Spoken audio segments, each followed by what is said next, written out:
رسول اللہ جب پھیلا چکے اسلام دنیا میں، ہر ایک جانب چمک اٹھا خدا کا نام دنیا میں۔ پھر اللہ نے اپنے نبی کو یاد فرمایا، پیغام وصل دے کر آپ کا دل شاد فرمایا۔ ارادہ آخری حج کا کیا سن 10 میں حضرت نے، وہیں پر آخری خطبہ دیا فخر رسالت نے،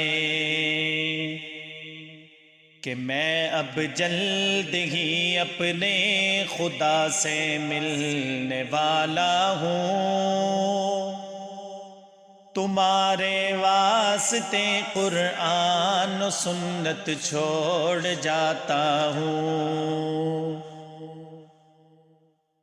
عمل کرتے رہے گر تم سب حکم پیغمبر پر،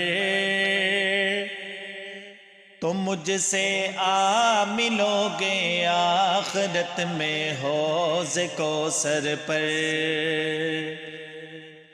نہ ہرگز بھولنا آپس میں تم سب بھائی بھائی ہو،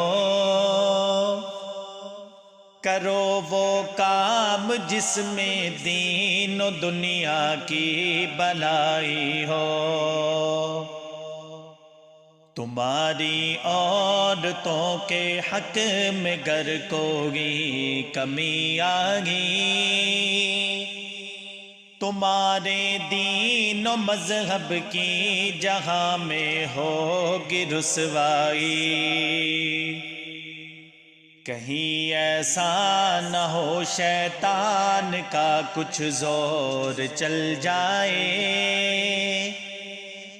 قدم اسلام سے پھر کفر کی جانب پھسل جائے۔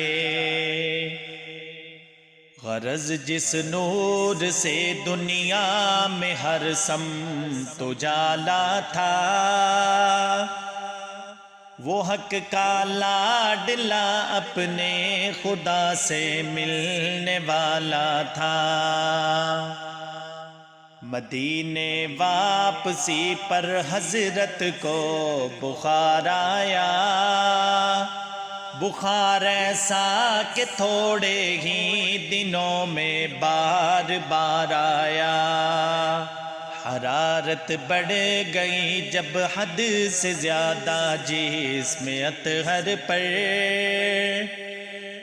تو پانی کے دیے چھینٹے نبی نے روح انور پر۔ نماز اب حضرت صدیق اکبر ہی پڑھاتے تھے، جناب سرور کونین مسجد میں نہ آتے تھے۔ بالآخر ہو گیا رخصت جہاں کی آنکھ کا تارا، وہ قبل ظہر دوشنبہ کے دن اللہ کا پیارا، مدینے کے در و دیوار پر حسرت برستی تھی، ادھر یاد نبی سے مضطرب مکے کی بستی تھی۔ 63 سال دنیا میں شعاعیں دین پھیلا کر، خدا کا لاڈلا اپنے خدا سے مل گیا جا کر۔ رسول اللہ جب پھیلا چکے اسلام دنیا میں، ہر ایک جانب چمک اٹھا خدا کا نام دنیا میں، تو پھر اللہ نے اپنے نبی کو یاد فرمایا، پیغام وصل دے کر آپ کا دل شاد فرمایا۔